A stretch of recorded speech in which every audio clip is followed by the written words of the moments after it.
Welcome to Not Milk Never Milk. Subscribe if you're lactose intolerant.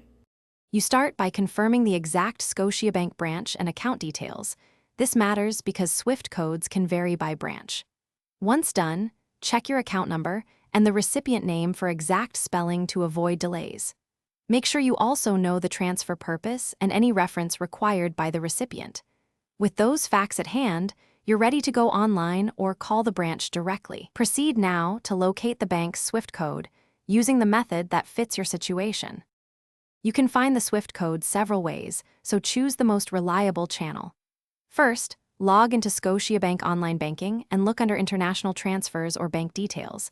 It's usually published there. Alternatively, call your branch and ask a representative to confirm the Swift/BIC.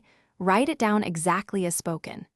If you're the recipient, check a recent account statement or invoice where the bank may list its Swift. Make sure the code matches the branch and purpose before continuing. You finalize by entering the Swift code exactly into the transfer form.